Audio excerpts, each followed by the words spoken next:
welcome back to GA Fan TV. My name is Aaron. Delighted to be joined here by Matthew Hurley of the GA Statsman podcast to run through all the weekend's action as per usual, and certainly a lot to discuss, a lot to break down. We had some big results up and down the country across all four divisions. The landscape of the National Football League definitely looking a lot more clear, it must be said, after this weekend's results of games. You know, some teams that have been promoted, the likes of Derry, for example, in Division 2. We know Mayo have secured a league final position. Donegal have been relegated. And we also know that Limerick and Clare have both been relegated from Division 2, as well as still plenty more to run through. Obviously, Cavan have sealed promotion in Division 3 as well. So certainly a lot to discuss, a lot to break down. Matthew, how's things with yourself? Yeah, all good. Thanks for having me on again, Aaron, on your channel. Yeah, it's been an eventful weekend, I suppose. Like yesterday, there was the highs of Ireland beating England in their own backyard. That was brilliant to see in the rugby, and brilliant performance from the lads. But then the low was Cork losing today again. Well, I wouldn't say again, no, but again in the last few games, like the Meath game, unexpectedly, and then we lose like that against Louth. But look, it is what it is. We're safe in Division 2. That's all it is. And good week, brilliant weekend to imagine for yourself, Aaron. Liverpool didn't play this weekend. Ireland won and Dublin won, so you can't complain. Yeah, no, like I definitely can't. And if Mitrovic didn't decide to headbutt the referee earlier, then maybe we might have had a clean sweep and Man United might have lost as well. But unfortunately, you don't always get what you want in life sometimes. And I think we'll definitely settle for the weekend that we had, in fairness. And yeah, I suppose looking at Division 1 and starting with Division 1 and looking at the games from Division 1, I suppose we'll start with the game that happened earlier. It was Donegal 9 points, Mayo 117. I suppose this game probably the most consequential game maybe of the weekend in terms of Division 1. It obviously seen Mayo wrap up Division 1 status. It's seen Donegal get relegated as well. And yeah, you know, Mayo's first time that they've ever won in Donegal, which is kind of incredible, really, an incredible statistic. And to be honest with you, I don't even think they were even at their brilliant best here, which probably shows how good of a depth of squad that they have, and then how poor that Donegal are.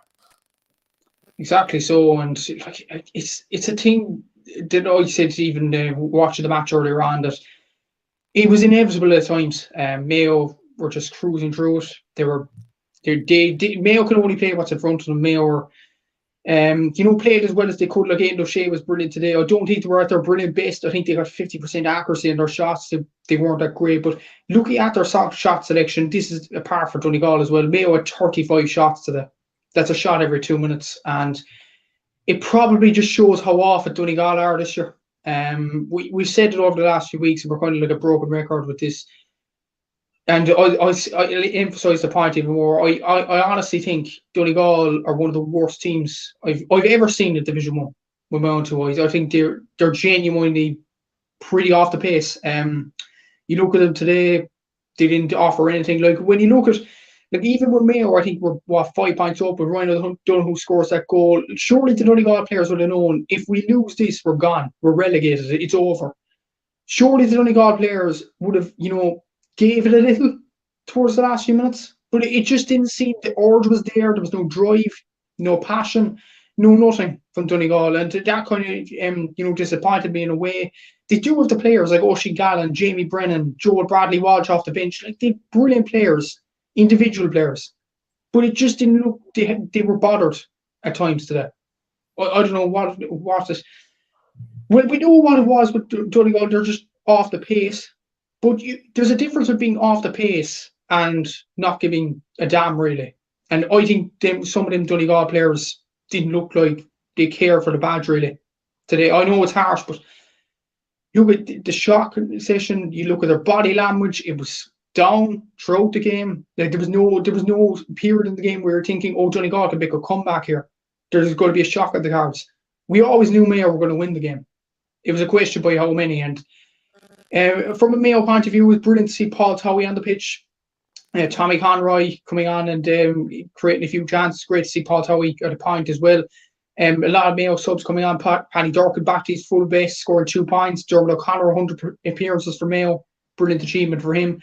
Aidan O'Shea back to his best, 4 points today. Outstanding performance. But again, they weren't they didn't need to be brilliant, Mayo, because Donegal, in my opinion anyway, and it might be harsh to Donegal fans, but I thought they were absolutely dreadful today.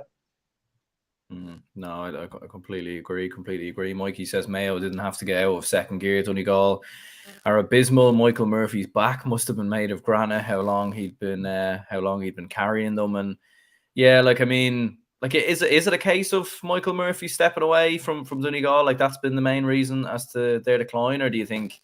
I mean, when you do look at it, like obviously Paddy McBrearty's injury, like Oisín Gallen went off today with an injury as well. Like they have had a couple of injury problems, but like in fairness to Donegal, like their underage has dried up quite a bit in the last couple of years. Like when you look at under 20 championships or you look at minor championships, like they haven't been winning any of them. They might got to the odd final here or there, but they haven't really been producing that many young players. And it does seem like maybe it's caught up with them a bit now, you know, in this division league campaign. Maybe it has. When you look at the Black and White, yeah, they haven't won titles at all. But when you look at the players on paper, like Michael Langan, Kieran Thompson, who in fairness scored 3 points in the first half, I was trying his best. Oisín Gallen, Joel Bradley Walsh, Jamie Brennan. Like on paper, they look unbelievable players. But I don't know what Quayla McColgan at the defence as well. But it's a situation where once they lose a few leaders, Michael Murphy, Neil McGee, Paddy McBrearty, Ryan McHugh in the backline as well, they fold. And I like even in the backline today, like Sean Patton, who's usually an experienced goalkeeper, an accomplished goalkeeper, there was about 3 examples of it, basically hand passing around the area and Mayo pressing him with ease. You know, and you're in a relegation dogfight. What's the last thing you should do? Just play around the back. Why aren't you just clearing it up, play it safe? Because if things aren't working, things aren't working. And I just think street smarts are out this Donegal team.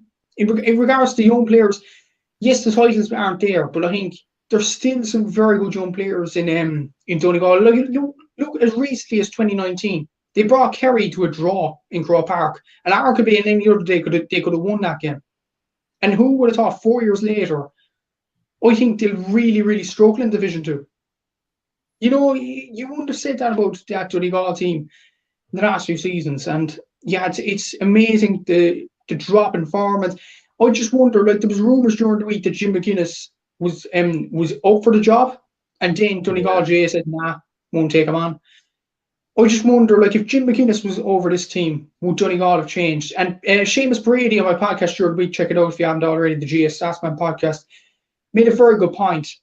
Like, Jim McGuinness took over a team in Donegal that was on the depths of despair. In 2009, they got hammered by Cork. In 2010, they got beaten out the gate by Armagh. And then in 2011, they got to an All-Ireland semi-final and getting the Ulster Championship. A year later, they win the All-Ireland. Jim McGuinness is called a miracle worker for that particular reason. But under this management with Paddy Carr, Paddy Bradley, Aidan O'Rourke, yes, they're good coaches in their own right, but they just, you know, the players didn't seem bothered. I think not just today, any other game as well, other than the Kerry game in the first game, and especially the Galway game as well. If that point from Paul Conroy was rightfully given, then they would have lost that game. You know, so they could be on 2 points on the board, and you could argue they're lucky to have 3 points. And Kerry were playing a B team that day, and that B team got hammered by Cork. Cork scored 5 goals against that B team, and Donegal beat them by only a point.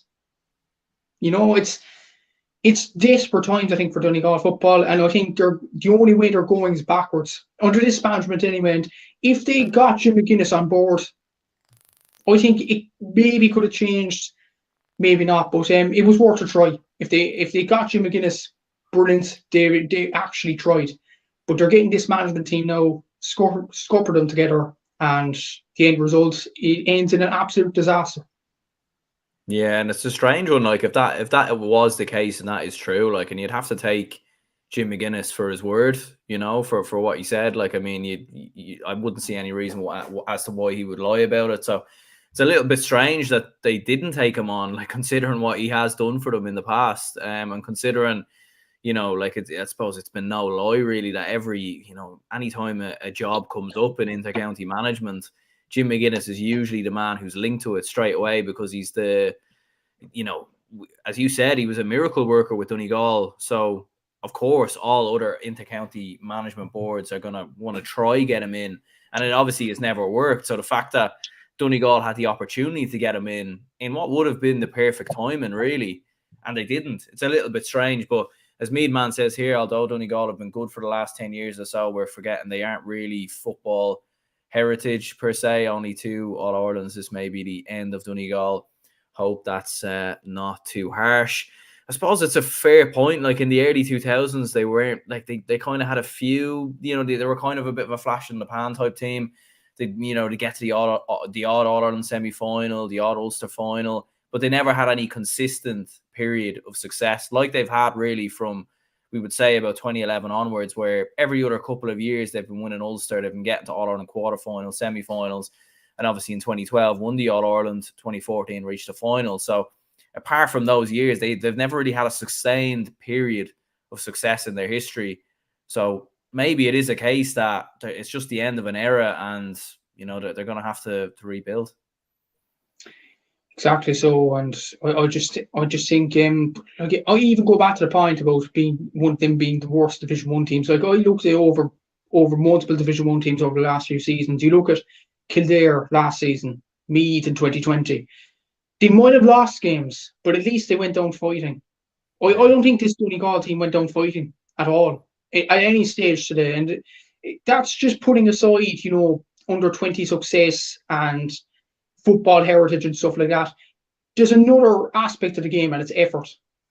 I don't think Donegal actually put in the effort. I don't know, and maybe that boils down to the new management.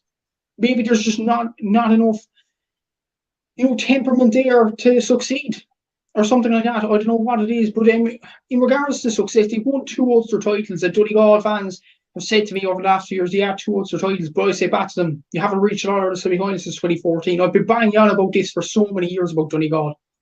And yeah, the era seems to be coming to an end now, and it's going to be interesting to see how they get on Division 2 next year, because look who you have in Division 2. You have Louth. I think Louth on Corn Farm would beat Donegal. Cork would give them a good game. Meath would definitely give them a good game if they get the goal. The amount of time, I think Mayo broke Donegal's defensive line in terms of goal scoring chances about 6 times. Imagine if that was Meath players in front of that goal. It's and Meath are synonymous for getting goals. Kildare staying in Division 2 next year, they're bound to improve. Monaghan could be going down as well. I think Monaghan are better staged than Donegal. And I don't know, we'll get on to Monaghan in a minute, but Monaghan have a population near the size of Carlow, and they're performing better than Donegal at the moment for a sustained period of time. Why is that?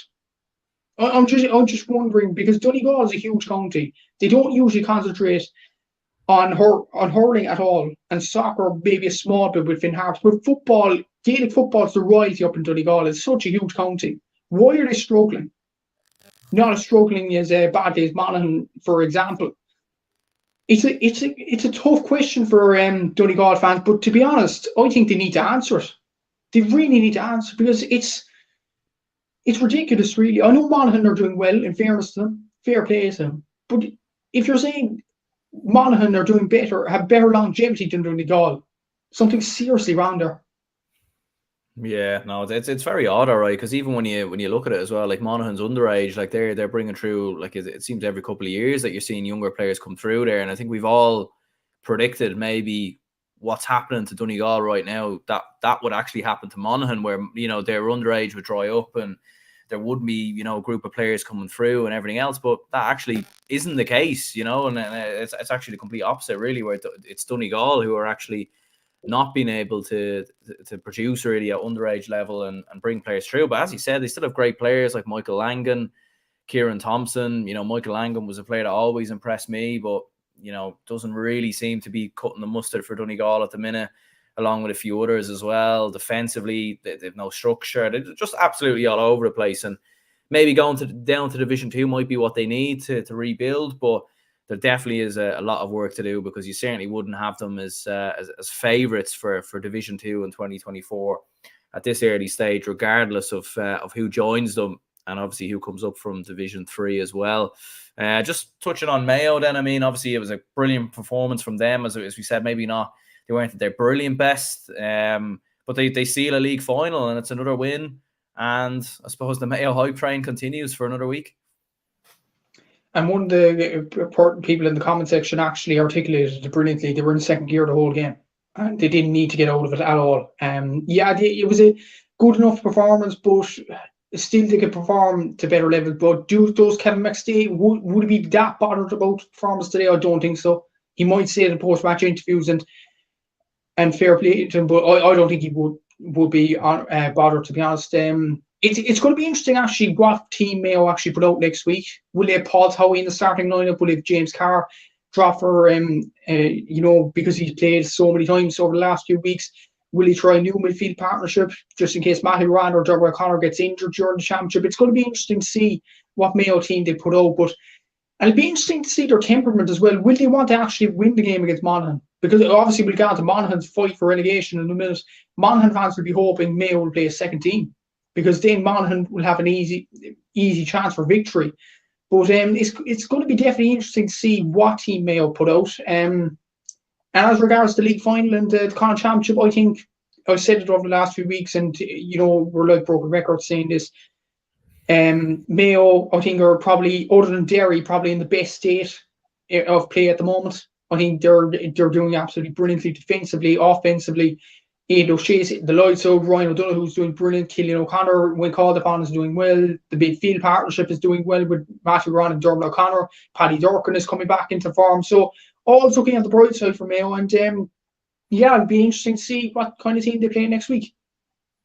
Yeah, Keane says here, Mayo were on 4 from start to finish. Mayo were all Ireland contenders for sure. Donegal were very poor.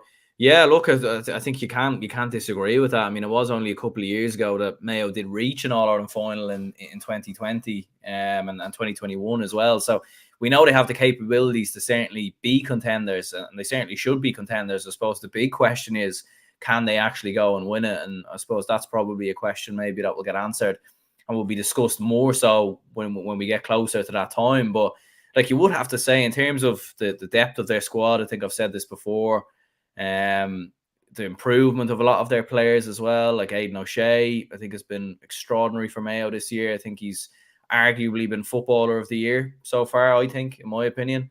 But just the depth of their squad, like they'd no James Carr today, they'd no Killian O'Connor, and like they didn't look like they missed them. And these are two of the, Killian O'Connor, one of the greatest forwards to ever play the game, and James Carr has been brilliant for Mayo so far this year. And like, they've been missing players here and there, like bringing players off the bench, and Tommy Conroy, for example, coming back from injury. So I mean, it's incredible, really, to think of the depth of their squad. Just as a side note, I think James Carr actually played on, but he was brought off 10 minutes. He did play, yeah, but he was very quiet, and that's probably why he didn't notice him. But Killian O'Connor was a shock exclusion for the Mayo team as well. But it probably just epitomises my point from earlier with Tommy Conroy coming on, Paul Towie coming on. Like, Paul Towie always had potential. Like, even like I don't want to say this to my own harm, but I think I played against Paul Towie in a Féile once. My club played against his club, Charlestown Sarsfield. So hopefully for my club's sake that Paul Towie actually does well for Mayo and plays next week and gets 4 points or something like that. But he's doing well at the moment. You have a load of goalkeepers as well. Depth goalkeepers Mayo have with Rob Henley. He hasn't even played in the league.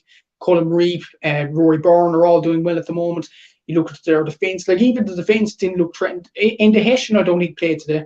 And you look at the Hessian over the last few weeks, scored an outstanding goal against Tyrone. So the depth of talent, I think, and I said this over the last few weeks, and I think Kerry fans would disagree with me on this, but I think Mayo have the best depth out of any team in the country at this particular moment in time. A lot of people will tap me on that opinion, but I think Mayo are looking pretty good on depth. I don't think Mayo would have said that over the last few seasons. Like, when you look at All-Ireland finals particularly, 2016, the difference was Dublin had the luxury of bringing on Cormac Costello and bring on Dermot Connolly over the last few years as well. And Mayo just didn't have that type of player. Mayo have them players in abundance now, and it's going to be tough for Kevin McStay to pick his team. So I think Mayo, I don't want to jinx Mayo in saying this, because I love Mayo to win All-Ireland. It's the least they deserve. I honestly think there's nothing stopping them from winning an All-Ireland this year. Like, you look at the teams this year, Kerry are very average without Sean O'Shea and David Clifford in the team. Dublin have had their struggles. Tyrone have had their struggles. Galway are kicking back into form, but Mayo will have that test in the Connacht Championship. I just genuinely think Mayo have a huge chance of winning the All-Ireland this year. I don't know what it is, but I think Mayo fans could win could get their first All-Ireland since 1951. It would be brilliant for nearly the whole country, not so much for yourself, Aaron, I'd say, because Dublin and Mayo had that rivalry in the last few seasons and still do. So Yeah. I don't know. I don't know how to feel about it, to be honest. I'd rather them win it maybe than Kerry win another one. But yeah, hopefully for everyone's sake, Dublin can come good and hopefully give them a fair few tests at some point. But no, like I would definitely agree with what you've said as well. Like I think like it's one of them with Mayo where because of the baggage that's there, the history that's there in terms of what's happened to them in finals and everything else, you're kind of nearly reluctant to predict it in some ways. I feel like it was nearly like when Liverpool were going for the Premier League a couple of years ago. Nobody wanted to say it, even though it was done and dusted pretty much. And obviously, this is a completely different scenario. Like Mayo obviously have to, go out and actually do it. A ball hasn't been kicked in the championship yet, but like they have the talent is 100% there. And we've seen before, like Tyrone in 2021, they were not the favourites going into the championship, and they put a couple of good results together. Like you just need to be best in moments on the day, really, in these particular games, semi-finals and finals, and that's unfortunately where it's cost Mayo down the years. So like I feel like that's the only thing they really need to work on is the mental sort of aspect of things, because in terms of the talent, it is 100% there, make no question about it. it is, yeah, and the talent's all over the squad. It's not just in the starting 15 as well, and that'll please Kevin McStay. The backroom team is there as well, because you look at that AIB documentary Roscommon over the past few years with Liam McHale and Kevin McStay in the dressing rooms, and we know Stephen Rogers an influential figure as well in there as well. The belief Kevin McStay gave those Roscommon players to go on and win a Connacht title, and then subsequently to win another one in 2019. Like his commitment to management is unbelievable as well. And I genuinely think you have the management, they have the players, they have the performance level so far. The only thing that he's missing is the mental, the mental stability once they get to the All-Ireland final. And genuinely, I think Kevin McStay is the man. I thought Kevin McStay would be the right man to lead Mayo to an All-Ireland. I didn't think it'd be this soon. Definitely this year. I didn't think it'd be definitely this year. I thought it'd be maybe 2 or 3 years down the line. But Kevin McStay, he's a brilliant manager, and he needs to get credited. Like the players have done brilliant, and Aidan O'Shea and all them have done absolutely brilliant. But I think Kevin McStay definitely deserves his credit because he's done an absolutely outstanding job. Yeah, Tom says here, have to agree, to strengthen the panel is what has us where we are at the minute. That's why O'Shea is stepping up. He is under pressure to hold his position. Yeah, like Aidan O'Shea, what do you think? I mean, footballer of the year so far in 2022 or 2023, or do you think someone else is putting their hands up? You have to say there's a little guy, lurking around the corner, Mr. Clifford. If he gets his form up, But yeah, in all seriousness, right now, yeah, he has to be footballer of the year. Like I can't really think of any other player that's done brilliant this year. Maybe the 2 midfielders for me, actually, Matthew Ryan and Dermot O'Connor. I've been hugely impressed with them. Ryan O'Donoghue's done brilliant. Basically, any of the Mayo team, in the Hessian as well, and all them. So I think they've done very well. Maybe like Shane Walsh he's only played 1 full game yesterday against Armagh. He still has to kick into form. Damien Comer. So it's still a long way to go yet. But I think so far this year, talking as of now, you'd have to give it to O'Shea. But any other Mayo team would definitely be up for this early award.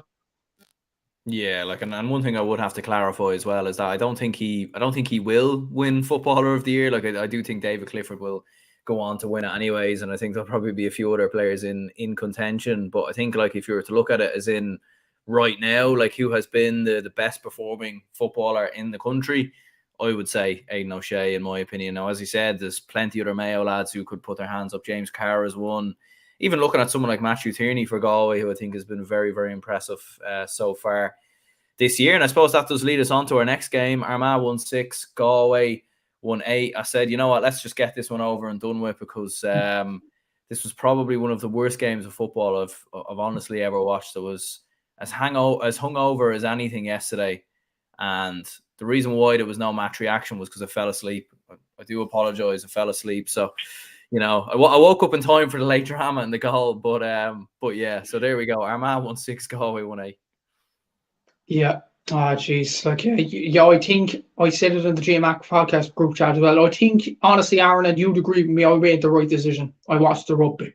Yeah, You know, even I turned it on for the second half, and I don't even watch rugby. Like, yeah, you'd have to watch the rugby any day you beat England. It's absolutely incredible. But yeah, I didn't watch a single minute of this game. I only watched videos of Ethan Rafferty scoring that goal, and by the looks of it, it looked like Conor Gleeson was fouled. So, like, I don't know, like.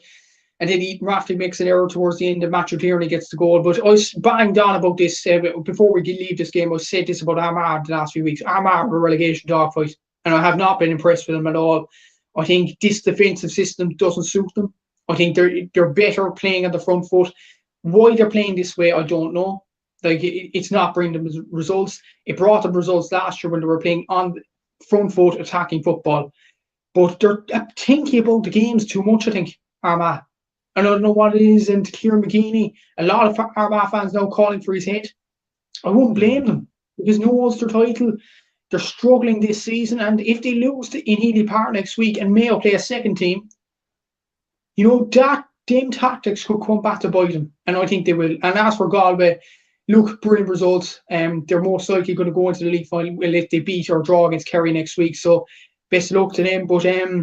But yeah, Galway are coming back into form with Shane Walsh and Damien Comer, so there is positives for them. But for Armagh, huge negatives.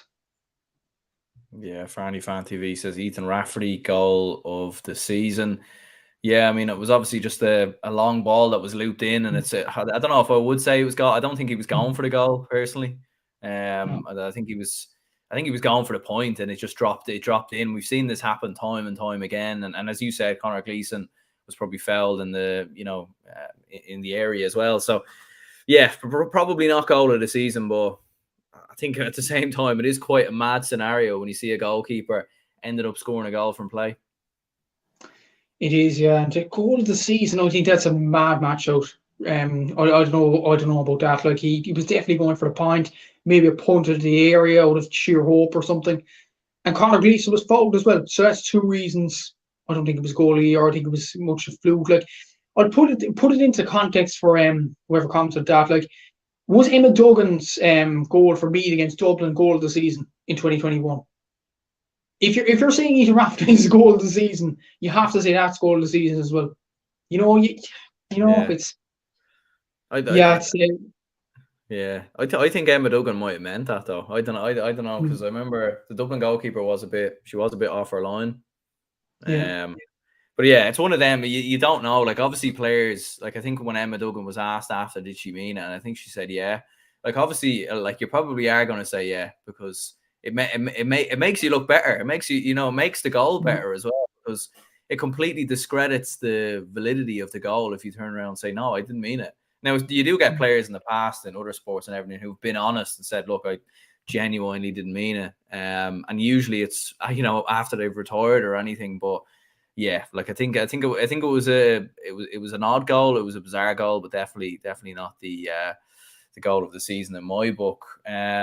But as you were saying there about Armagh, I mean, what's like, I've always been of the understanding that they'll kick into gear once it gets to the Ulster Championship. Having watched that performance, I think I'm kind of slowly going along by what your thought process is. Like, I don't know what it is. They seem way off the pace this year, and it's surprising because they should have been, the dark horse. Most people predicted them to get to a league final this year. Yeah, including me. I predicted them to finish top of the league, and it was because of their attacking, free-flowing football last year. The way they played football, the way they pressed, the way they went at teams, the way they kicked the ball. That's all gone now.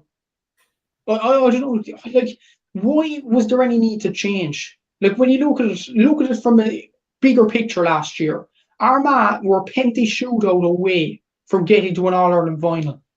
And when you look at Kerry, they didn't win All-Ireland before that since 2014. There was a huge chance for Armagh to win the All-Ireland. And that was the way they were playing football last year.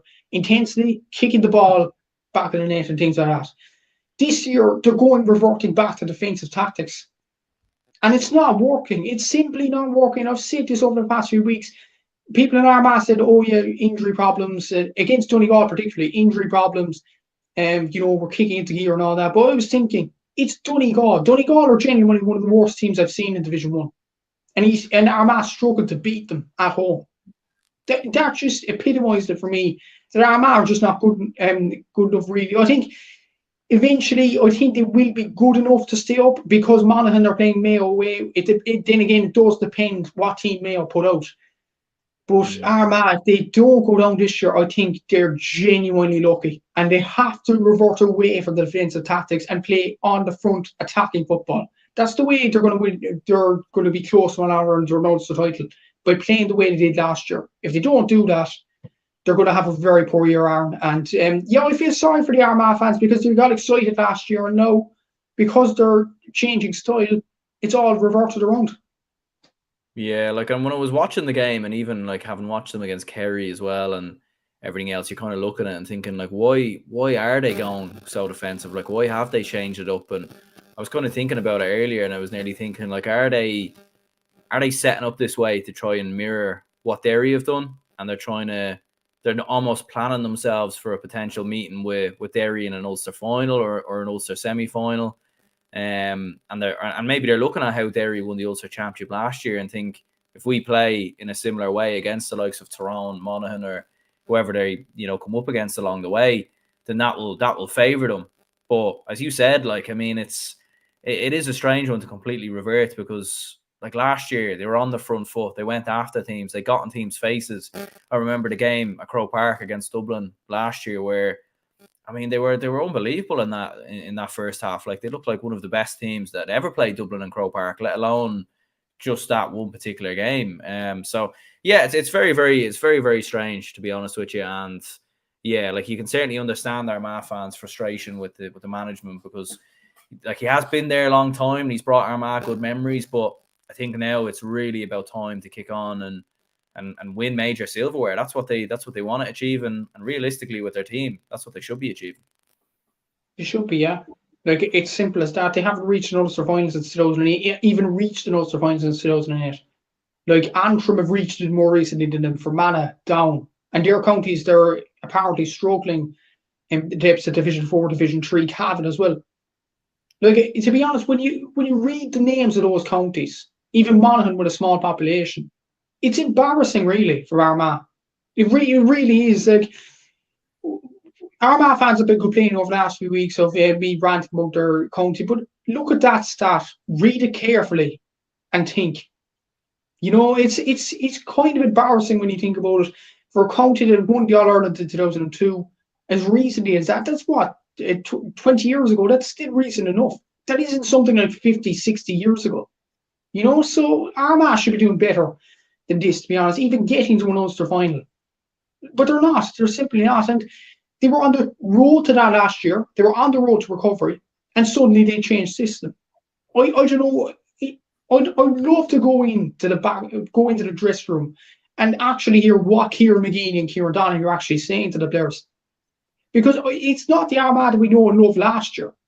It's just this defensive tactics, and it's not working.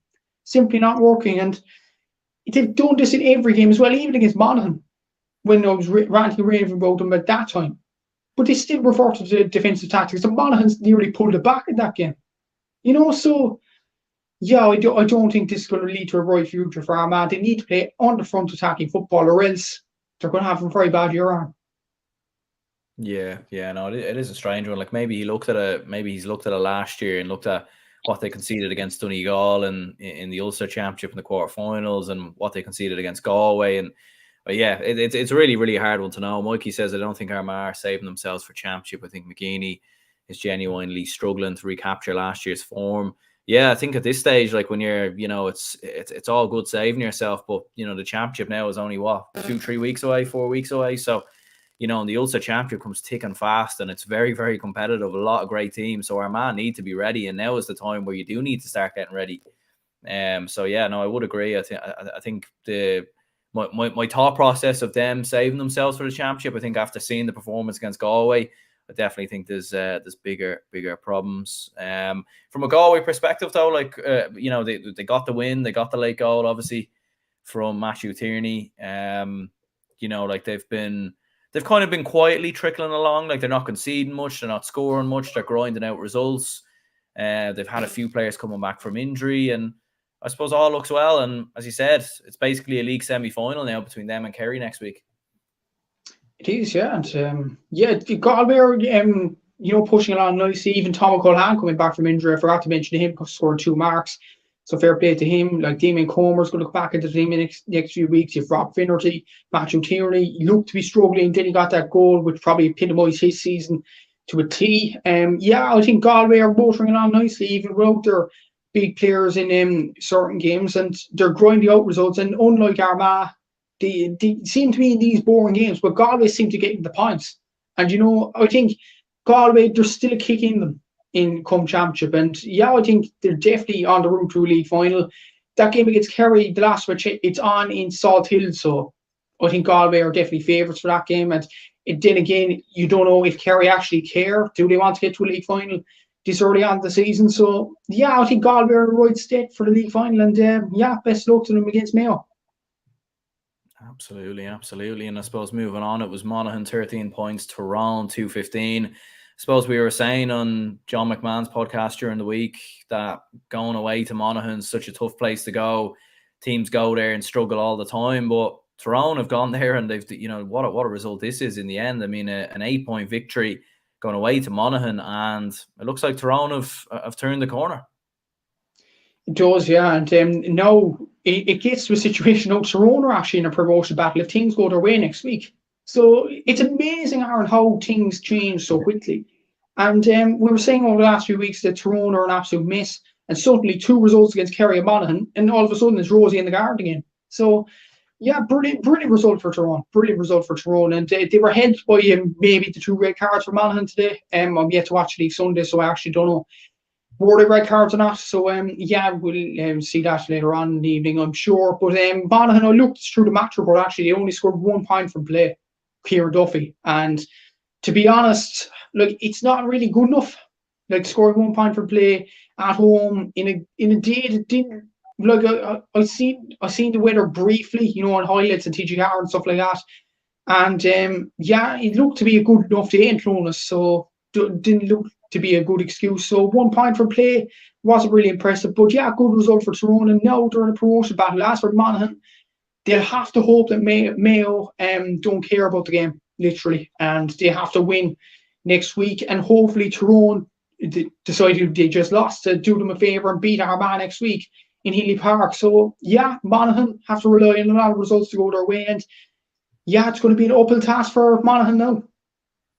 Yeah, Farney Fan TV says Jack got sent off for nothing, didn't see what Lavelle did. Joe McQuillan put Monaghan out of the game, a disgrace to Cavan. And he also says, I have always despised Conor Lane, but Joe McQuillan was worse today. Dublin Joe, as they call him, I suppose, definitely not in the good books of the Monaghan fans, by the sounds of things there. I haven't seen it back either, so obviously we'll get to see the League Sunday a little bit later, and hopefully we'll see what the decisions were there. But I suppose from a Tyrone perspective, like what do you make now? Like, I mean, they've put 2 wins together. Obviously, there was discontent like earlier in the year. We weren't sure what level they were at. Do you think Tyrone are back being All-Ireland contenders? They've got this sort of massive 2021 All-Ireland hangover out of their system now, or do you think this is just a case of they've looked at it and said, well, we need to start winning games to survive? Or what do you think?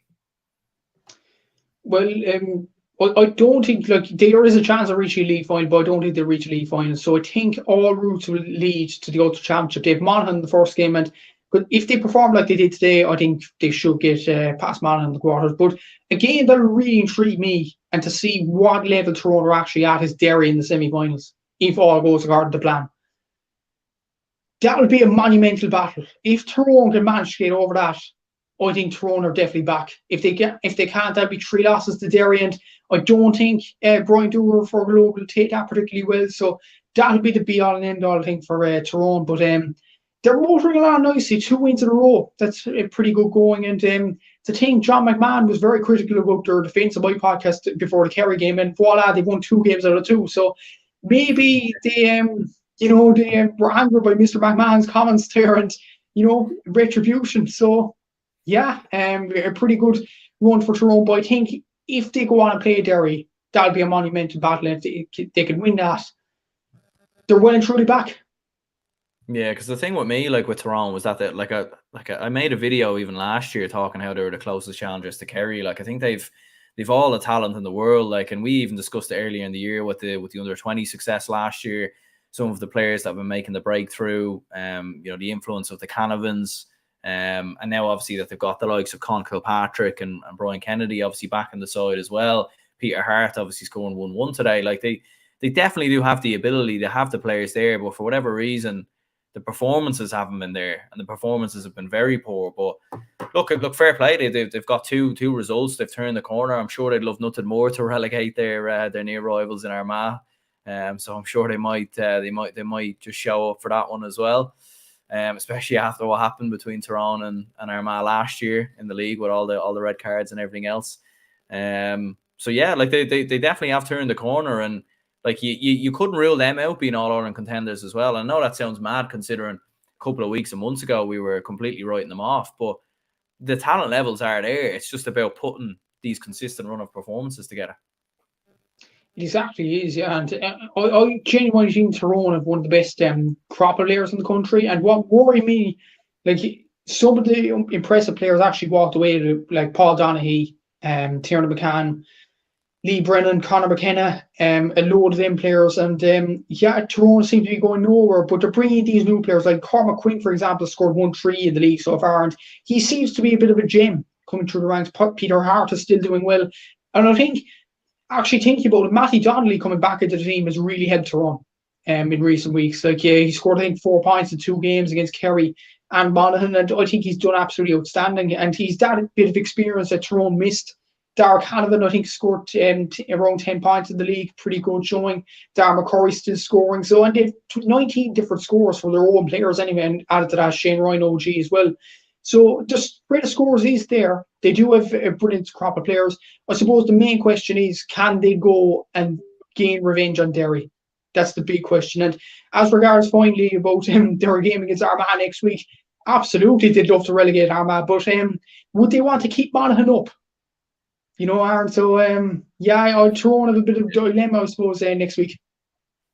Yeah, I suppose it will be interesting to see. I suppose there's no right way, there's no wrong way. I think whatever result happens, I think they'll probably go home with smiles on their faces. But moving on to the last game in Division 1, it was Kerry 1-12, Roscommon 12 points. Kerry back on the winning trend, and they've won every game at home. They've lost every game away, but it's the home wins that's keeping them in the hunt for the league final. And obviously with the fact that they play Galway next week as well, means it's still in their hands. And, it was a much needed win, and they got it.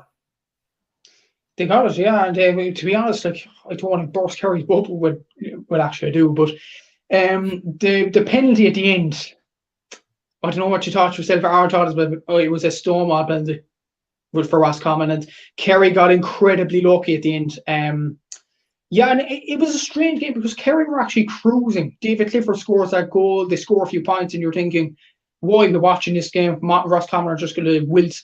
But in fairness to Roscommon, they put their backs to the wall, and they did absolutely outstanding. Like Conor Cox scored 6 points last night. Donny Smith came on, got a couple of scores, and they seem to be getting back into the game bit by bit. And then that incident at the end, I don't know, there was a few dodgy kickouts from Shane Ryan at the end as well, and Kerry seemed to be on the ropes, but in fairness, good performance from Kerry and well deserved. And they showed a bit of cynicism last night. 2 black cards, 4 yellow cards, and I mentioned their discipline last night in an Instagram post as well. David Clifford, interesting stat, 4 yellow cards in 4 games. Is he getting targeted? Is he getting frustrated? I don't know, I'd leave the public to decide that. But decent result for Kerry, but my judgment on it, Aaron, I thought they were incredibly lucky at the end. Yeah, no, look, I agree as well. Like, I think that's the thing from a Roscommon point of view. I think if you're a Roscommon fan watching that game, you'd look at it and think, do you know what it was? Like, a Roscommon team of the past, I think would have wilted there and would have probably been beat by 10 odd points. But they showed a tremendous amount of fight to get back into the game, to claw the game back. And as you said, I thought it was a Stonewall penalty as well. And I think from a Roscommon point of view and from their fans' point of view, they can definitely feel aggrieved for that decision not going their way. But yeah, like I suppose at the same time though, like Kerry, you know, like they're obviously thinking further ahead, like towards the All Ireland and everything else. We all know that, but look, they've put themselves in with a chance still to get silverware, and you know they look at that Galway game next week as a big game to get up for. Exactly. Yeah, I wouldn't say it's entirely in their own hands though, because if Tyrone beat Armagh, if Roscommon beat Donegal, which are two most likely results to be honest, because Donegal are terrible and Armagh are fighting a relegation battle, and Tyrone will definitely be up for that game. And Kerry beat Galway. All four sides will be on 8 points. Then it goes down to points difference. And at the moment, Galway lead there. They have 10. I think Kerry have 4. I have to double check it though. I think Tyrone and Roscommon are both on 1. But look, you talk about Kerry being in the league final. I actually back. This might be a bet of the week, maybe on the JMAC podcast. But I think Roscommon could get to a league final if Kerry beat Galway. Because when you look at Roscommon's points difference, okay, it's 1 at the moment. But Donegal are absolutely terrible. Roscommon could beat them by 10, 11 points if they wanted to. So I think Roscommon would be an outside bet. If I'm not a betting man, no, I never go to the bookies, but and that's a whole discussion for another day. But if you were a betting man, I think bet Roscommon to get to a league final. I think it could be worth your while. I think Roscommon could genuinely get to a league final out and over. So could be an interesting final day next week. Yeah, I suppose we'll get the Division 1 table up on the screen then, since we can obviously have a look here at the score difference and everything else. So this is a graphic here from GA at GA League Tables on Instagram. So make sure to give them a follow if you can. So as we can see, Mayo are on top there with 10 points. They have a league final position wrapped up. Galway are in second with 8 points. Kerry, Tyrone and Roscommon all on 6 points. And then Armagh are in third with 5. Monaghan and Donegal currently in the relegation zone. So looking at it there, you're thinking Mayo, Roscommon to be in the league final. And I'd imagine you're going Donegal. Well, Donegal are gone, but yeah, I'd imagine you'd have Armagh joining them. No. Monaghan are playing Mayo. You see, it depends really what team are Mayo going to put out next week. You know, is Kevin McStay going to be bothered about this? He said in the post-match interview, well, you can't really rely on managers' post-match interviews, but anyway, he said that Mayo want to win every game and they want to keep the record going in McHale Park. So, judging by that comment, I think Monaghan are gone. Judging by that. But if Mayo play a second team next week and don't care about the game, I think Armagh are gone. So, it all depends really on Mayo in this relegation day. But in terms of the final, it's an outside bet, but I'm going to go Roscommon because I think they'll hammer Donegal. And no, but actually, I think it's an outside bet if Kerry beat Galway. But genuinely, I think Galway could be too strong at home. And there could be the argument Kerry don't care about getting to the final. They'd rather be focusing on the All-Ireland and whatnot. So I think it'll be Galway and Mayo in the final, but don't roll off Roscommon just yet. Yeah, I think for me, like I'd probably I would go Galway Mayo at this moment in time. I think with the score difference, because the thing is with Roscommon, they're not, even though I think they will beat Donegal, they're not hitting a huge amount of scores themselves either. Like they're averaging around about 13, 14 points a game, and Donegal are sort of averaging around 9 or 10 points a game. So I don't know if the score difference will be that big unless Donegal were to completely throw the towel in and Roscommon were to really, really put the nail on and try and go for it. And I just think there's probably too many things that need to go on their factor. And I think, I think Galway are the team in the best position there, in my opinion. And I actually think Armagh are going to go down at this point as well. I think Monaghan have shown time and time again that when it gets to this final round of the league, they have what it takes. And even if Mayo went as strong as they could, it would not surprise me if Monaghan produced one of their classic Monaghan performances that they always tend to produce once a year on the final day of the league season and manage to turn it around. But obviously we will have to wait and see. Mikey says Galway Mayo final and Monaghan to join Donegal in Division 2. And Tom says the Rossies would be happy enough with the league safe and sound. We'll move on to Division 2, and I suppose we'll start with the Dublin win away to Meath. So it was Meath 111, Dublin 219. An absolute hammering in more ways than one. And as I was saying in my match reaction after the game. I think this was Dublin's best performance of the league so far. I think we were helped by Meath being really, really poor. But I think all in all, like Dublin were very good and looked a bit like the Dublin of old. They look good, yeah. And I think you'll be absolutely delighted about this performance as well. Killy O'Gara was outstanding with 1-3. I think Brian Fenton was brilliant in midfield. Tom Laheath, a lot of the defence was pretty good. Yes, Meath were pretty bad. I'm not going to shy away from it, I thought. And it probably followed the same amount of lines in regards to point scoring as we thought. Meath weren't strong enough scoring points, and that's been their story all year long. And it came back to bite them today, or yesterday, should I say, undoubtedly.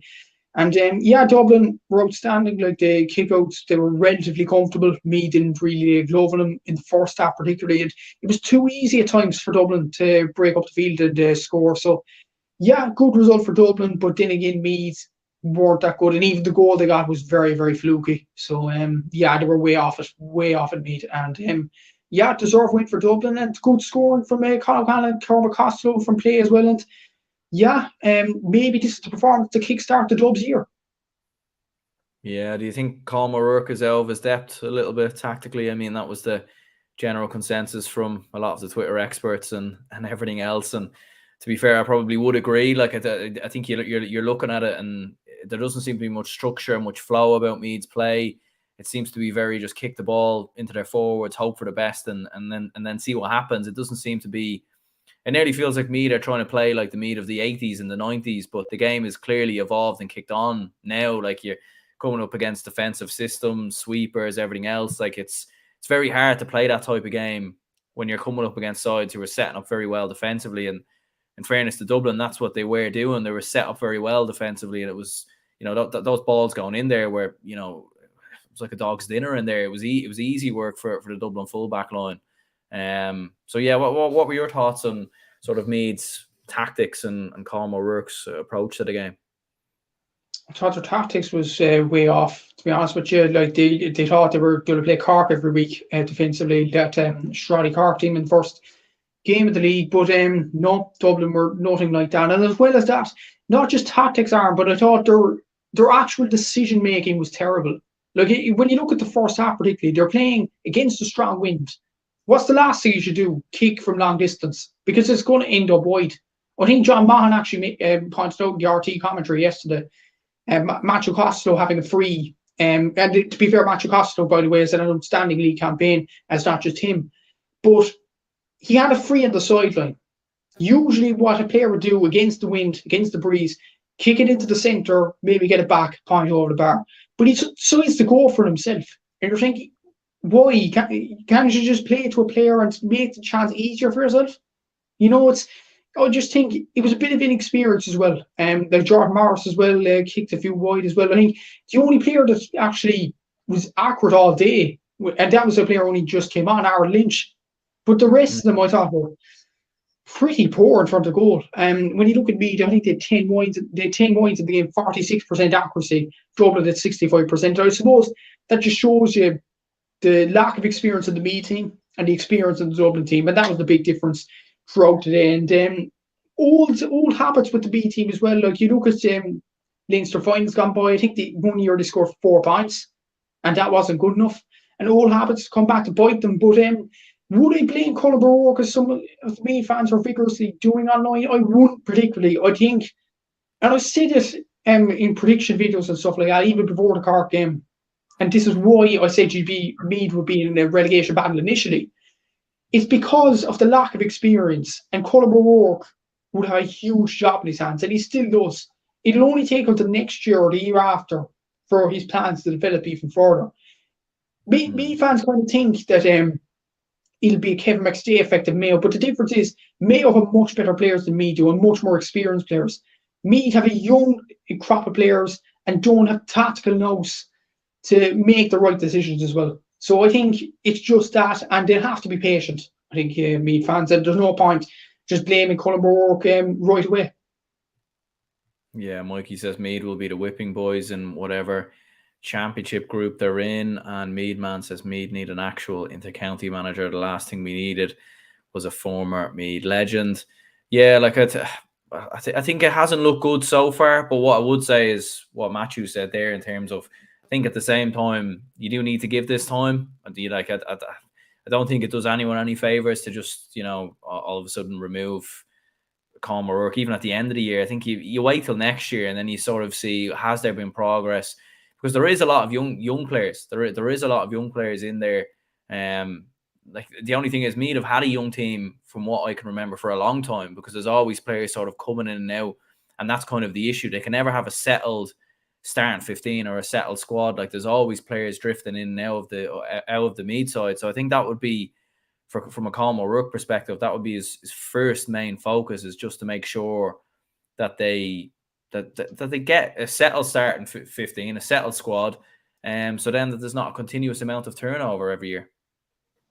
Yeah, exactly. And I said this after the Cork game. Like, a lot of Meath fans were after the Cork game thinking, this is easy. We'll get goals and play them off the park every game, even after the Clare game as well. But this is a young Meath team.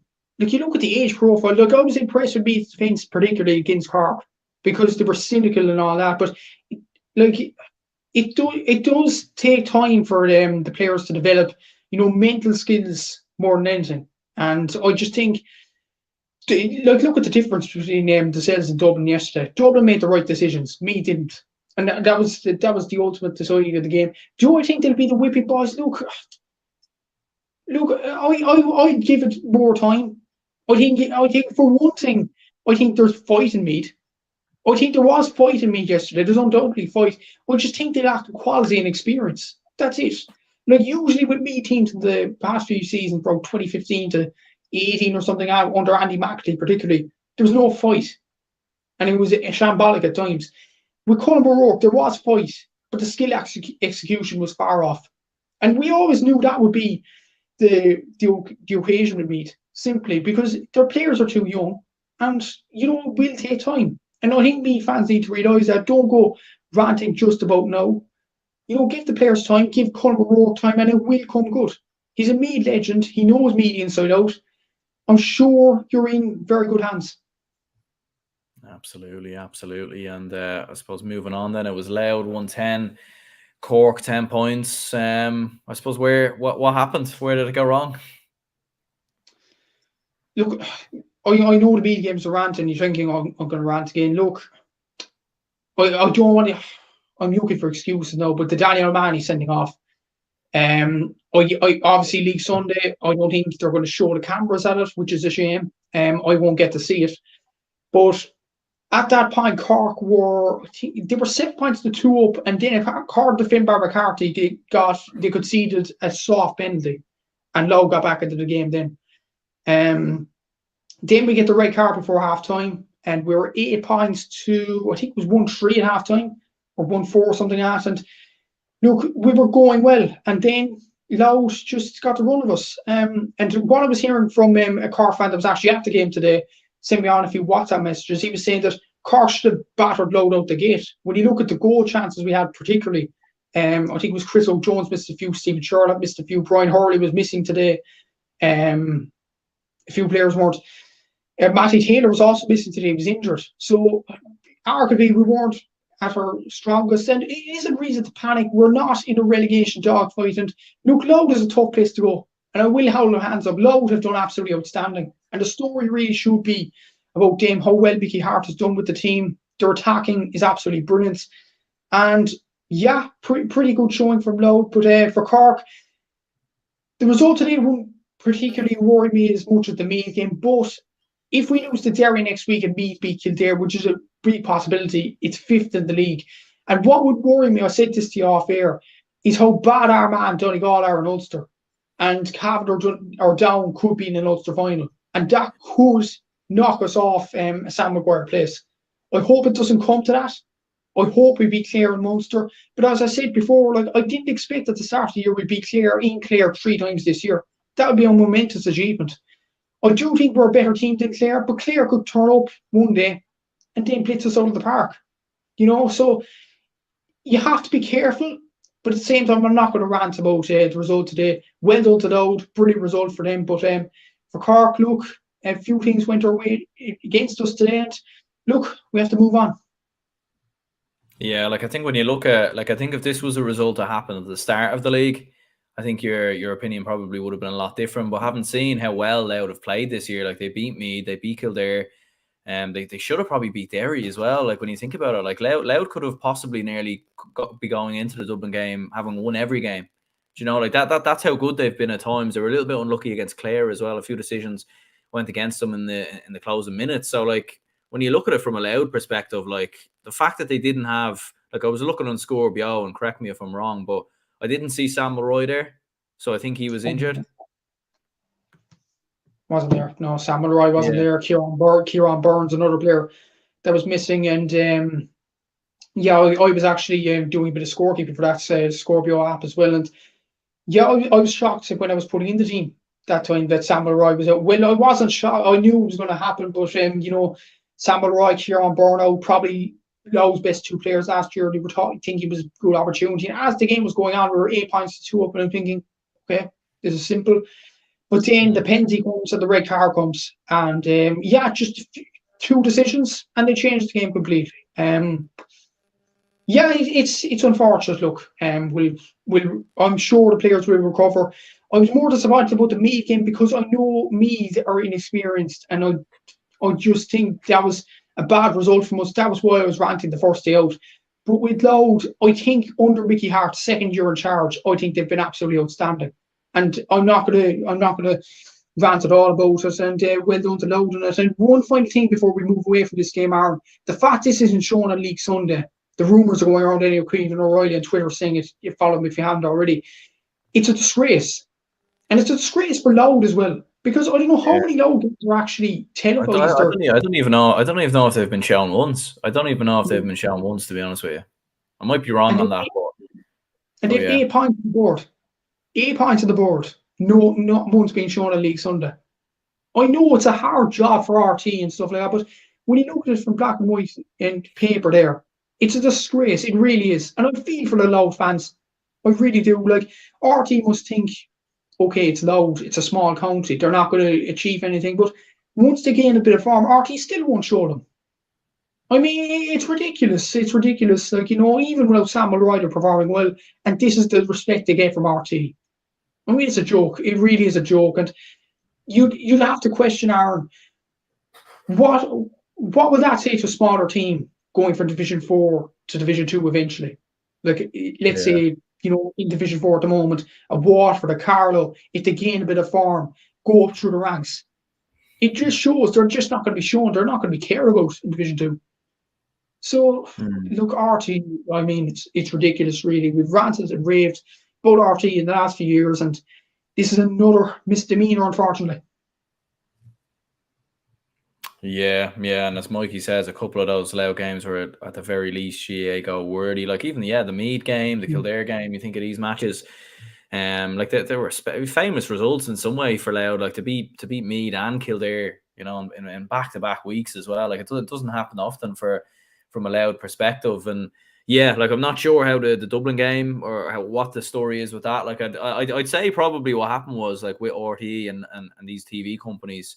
You've probably hit the nail on the head. Like at the start of the year, they were probably looking at it and thinking, well, they're not going to be doing that, and we don't really need to be worrying about these games. We'll organise camera crews to be here, or at such and such places on such and such days, and that hasn't been the case. But yeah, it's a shame because it's been an incredible season for Louth, and it's been probably one of the stories of the year, really, when you think about it.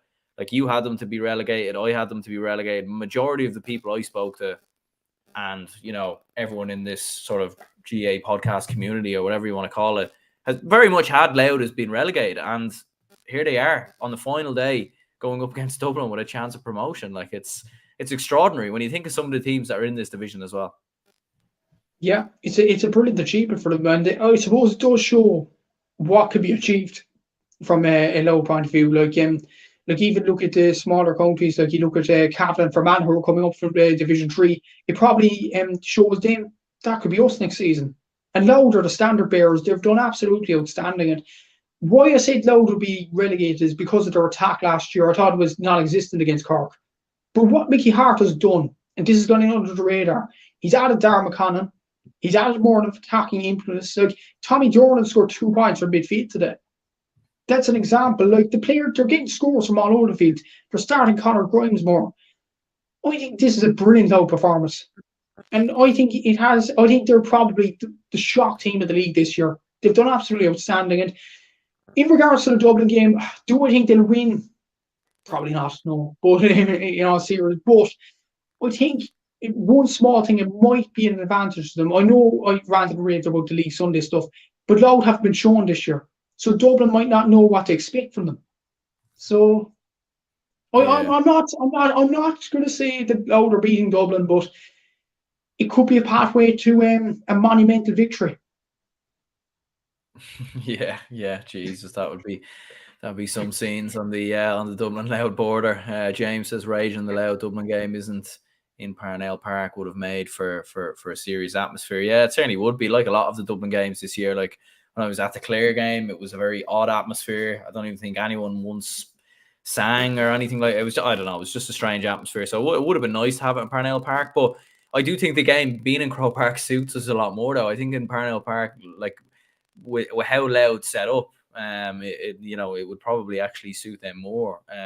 To be honest with you, but yeah, like it's been an extraordinary season from a Louth perspective. Like I've seen some people say, like if Louth were to do something against the Dubs or even come close to beating them, like Mickey Hart, like all of a sudden he's already a legendary GAA manager before he took the Louth job, considering what he's done with Tyrone. But I mean, you're looking at this job with Louth. Like if he was to pull it off, like in my opinion, I think it would be probably one of the greatest stories and one of the greatest achievements in the history of the game, because to take them from Division 4 to Division 1, a county like Louth as well, that weren't having any major underage success. They were a team that was spearheaded off Samuel Roy scoring every point in one championship game in the season previous to him joining. So if he was to pull it off, which I don't think he will, but if he was, like it would be the greatest, one of the greatest GA stories of all time, in my opinion. And over to now she mentioned the GOAT debate and managers and all that, I would have thought Mick Dwyer would have been the GOAT in managers because of the way he led Wicklow from Division 4 to Division 2, and then so close, they beat Kildare, Leinster as well, and gained the Tyrone 4 in the qualifiers out of nothing. And it was incredible. But this achievement that Mickey Hart is doing at the moment tops it. I mean, it's incredible. When you look at Louth, even before that, in 2020, I distinctly remember this. Cork scored 5 goals past him during lockdown. And Samuel Roy, it was a brilliant performance from him. But other than that, Louth were gutless under, I think it was Wayne Kearns that time. They were gone. Simply, they were gone. And they were the worst team by far in Division 3 that season. They went down to Division 4. Mickey Hart leads them. And it's worth noting, they were Division 4 in 2021. Who would have thought they have a chance of being in Division 1 in 2024? Even a chance of it. It's an incredible achievement. It really is, and definitely needs more recognition. And even the way Mickey Hart has integrated the team more than Samuel Roy into it, like young Darragh Connon, outstanding player in the club championship. And you see so many examples of players in the club championship and they flop. But Darragh Connon slipped into that team seamlessly and done absolutely outstanding. So credit to Mickey Hart, he's done an outstanding job. Niall Sharp, he's another player that's upped his game. James Call, you see his catch today, I think went around the rounds on Twitter. He's upped his game. The whole Louth team have upped their game. It's an incredible achievement, and I think Mickey Hart is definitely up there with one of the best managers in history. And if they challenge Dublin next week, I'd nearly put him. It hurts me because I know Mickey Dwyer is from Kerry, but I loved him as a manager for what he did with that Wicklow team and what he did with Kildare and Laois. But if Mickey Hart even gets maybe a point or 2 points at Dublin, maybe under 5 points, I mean, you have to say he's one of the best managers in GA history, and it may not be even a debate. Yeah, no, like I think it 100% puts him like he was already in the conversation, but he's definitely, he's higher up on that ladder now, I think. And it's very, and even thinking about it as well, like this story isn't going to end here as well. Like you think of what more he can do with this team.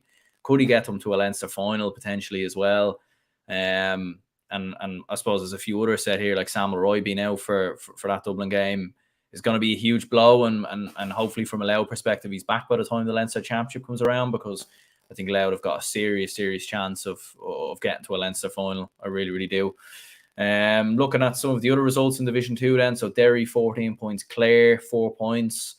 Probably not a lot to discuss here really about this game. Clare didn't score until the 45th minute from what I've seen, which is, I don't know if that's ever happened before, to be honest with you. I'm not too sure if that's ever happened before in a senior inter-county level football match. And Clare have always been a team that have fought tooth and nail right to the end from start to finish. So the fact that this happened is strange, but I think at the same time, we've seen how Derry have set up defensively, so we have to give them credit as well. You have to give them credit, yeah. And I suppose Seamus Brady actually mentioned on my podcast, Derry make their opponents play their game. And I think that's a credible achievement from Rory Gallagher and his players as well. And he's a tactician. He really is. And I think he's up there with one of the best managers in the country right now. I think he's absolutely incredible. For Clare, 45 minutes without a score, yeah, it's going to be tough for them. But I think all roads lead to that game against Cork. And good news, lads, I will be home for that game, Easter break. So I will be home for the Cork-Clare game in Cusack Park. So hopefully I'll be going to that game. So it should be a very good atmosphere. But Clare need to win that game now in Munster. That's going to be a huge game for them. I think all roads lead to that game now. Maybe it's a blessing in disguise that they went down, so they focus full throttle onto that game. But even Seamus Brady mentioned an interesting point in my podcast. I'll post it probably later on tonight, because it was an interesting point he made in preparation for Clare going down eventually, was that maybe the Tailteann Cup would suit Clare because a trophy could be on the horizon. I don't know what you think about that yourself, Aaron. Seamus brought off that point, not me. No, I'll give him all the credit there. But yeah, it's an interesting point to make. I know Clare made strides, got to another quarter-final last year, but it's an interesting point to make. And if they're in the Tailteann Cup, I genuinely want to give them a good chance. Yeah, no, it definitely is. And I think for a county like Clare, I think, like, realistically, they're not going to win an All-Ireland. They're not going to win a Munster Championship. So the next best thing is the Tailteann Cup. And I think when you look at what they've built in Division 2 over the last couple of years, it would be a nice icing on the cake, and it would also guarantee them a Sam Maguire place for the following season. And obviously I'm sure they'll want to bounce straight back from Division 3, but they don't have to put all their eggs into one basket then when it comes to the league next season.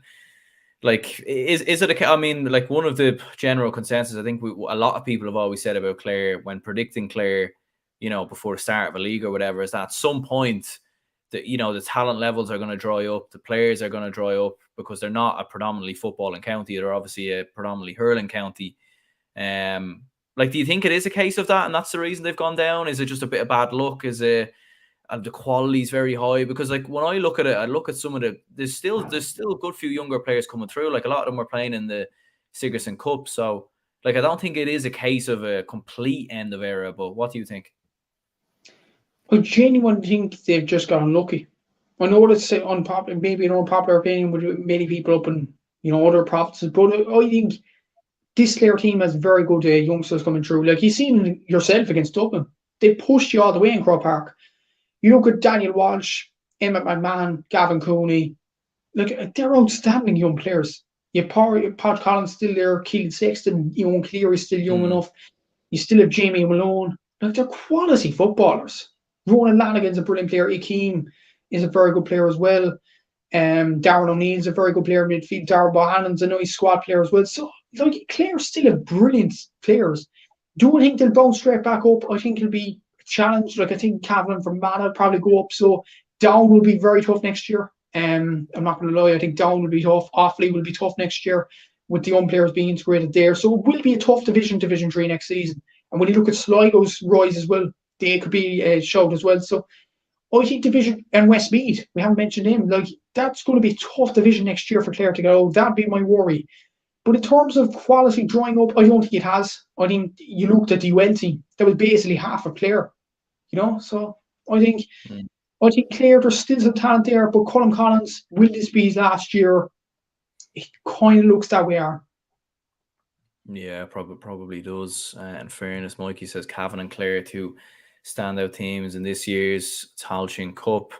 Yeah, it's I think Cavan are in the Tailteann Cup now, are they? Because of how it's worked out, or Well, if they reach the Ulster final or not, and they're on the side of Armagh and Donegal, this is what I meant off air. So yeah, no, yeah, absolutely. Like I think that's the thing. I'll definitely need to maybe do a championship structure video at some point, or look a bit into it, because it is getting a bit confusing now at this stage. But I suppose last but not least, from Division 2, it was Limerick 2-7, Kildare 3-10. Kildare, obviously, as we were saying there, Clare are relegated because of the head-to-head record with Kildare, and obviously Kildare won, so hence that is why that has happened. So I suppose for Kildare, like, if, with all due respect, I think I said during the, my own preview during the week, if they didn't beat Limerick, they might as well just pack it in for the year. So look, they've beaten them, they've done the job, they've stayed up, probably going to be in the Tailteann Cup as well by the looks of things, but at the same time, they get the win and they're in Division 2 next year, and I suppose they can write off what's been a horrible league season so far and start looking ahead towards the Leinster Championship. yeah, that's it exactly. And I think they'll be relieved to stay up more than anything, because there was a manager bounce, and Limerick performed well today. So fair play to them, fair play to Mark McCarthy and all.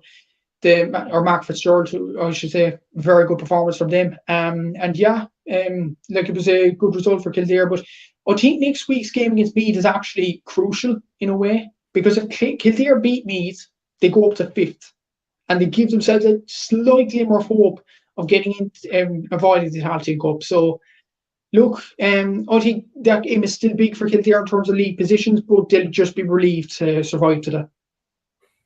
Yeah, absolutely. Like, and as you said there, like, I think it was a good managerial bounce from a Limerick perspective. Like, they did fight. They, from what I've seen, obviously getting 2 goals and everything else, but in the end, it's not enough. So this is how the Division 2 table looks going into the final round of games. So Derry promoted with 12 points. Dublin and Louth still in contention there for promotion in 2nd and 3rd. Cork are in 4th with 6 points. Meath are in 5th with 5 points. Kildare in 6th with 4 points, and Clare and Limerick have been relegated. We'll just run through some Division 3 games from the weekend. So it was Antrim 117, Cavan 212. Big result there from an Antrim perspective. It was down 119. Longford 114. Fermanagh 15 points. Westmeath 2-8. And it was Tipperary 13 points. Offaly 2-14. And just looking at the Division 3 table then, so Cavan already promoted with 10 points. Fermanagh still have a chance of being dragged in there due to head-to-head. Down and Offaly are in 3rd and 4th with 8 points, and Westmeath are in 5th with 6 points. Antrim are now safe following that result over Cavan, so they guarantee safety for another year. And Tipperary and Longford have both been relegated. So what were your thoughts on some of the results there from Division 3? Obviously, big results for the likes of Fermanagh, and in particularly Antrim. I mean, nobody's seen that one coming. Yeah, huge result for Antrim, and I definitely didn't see it coming at all. And very, very good result. And we thought it would be going down to the final day game against Longford, and no, it didn't. A very good result for Antrim, and Longford's long stay in Division 3 comes to an end finally. You didn't like, maybe that's a sign for Monaghan fans as well. Clare came to an end in Division 2, Longford came to an end in Division 3. Monaghan could be coming to an end as well. So end of year is all round. On my emotional occasion in Semple Stadium as well, have to mention that. Declan Hogan on the RT News last night was very, very emotional in his interview. They certainly did it for Liam Kearns yesterday with 2 late goals. Very good performance from Offaly. And,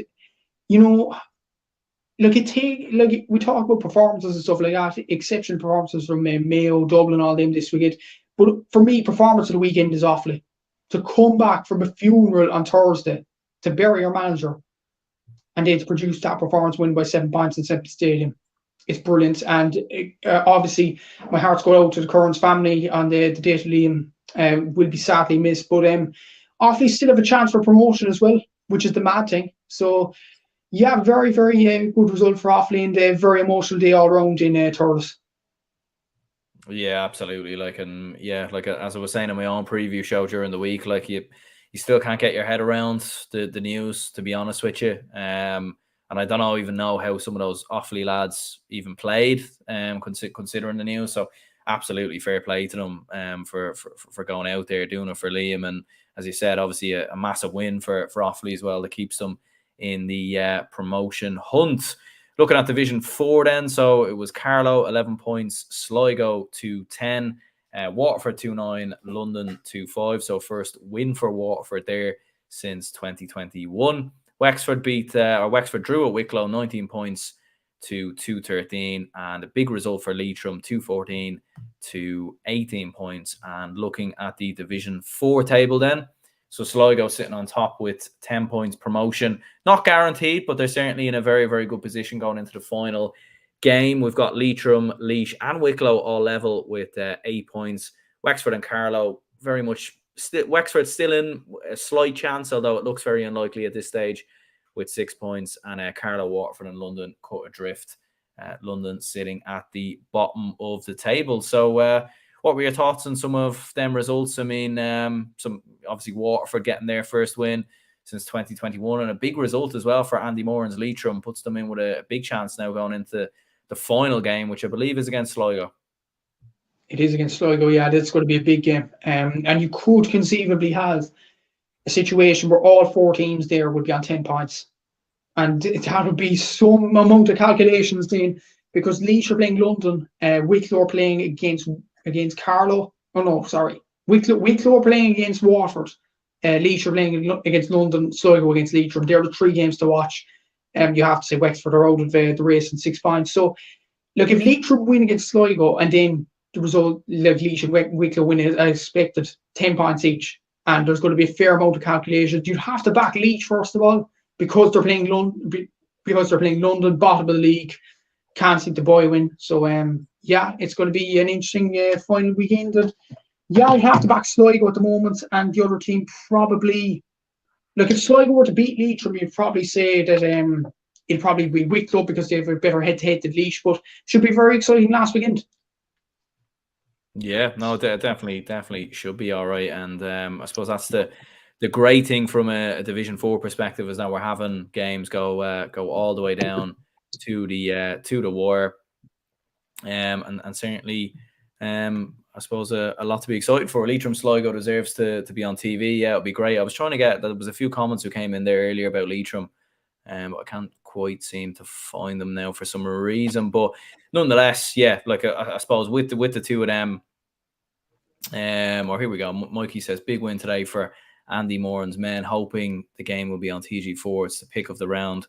7 games for me. Yeah, look, it'd be great to have something. It'd be great to have something from a Leitrim perspective. It'd be great to have some Division 4 games shown. You know, there's a great streaming service there, as they call it, in GA Go. Why not use it? You know. Keane also says a super win today for Leitrim. We beat Laois 2-14 to 18 points.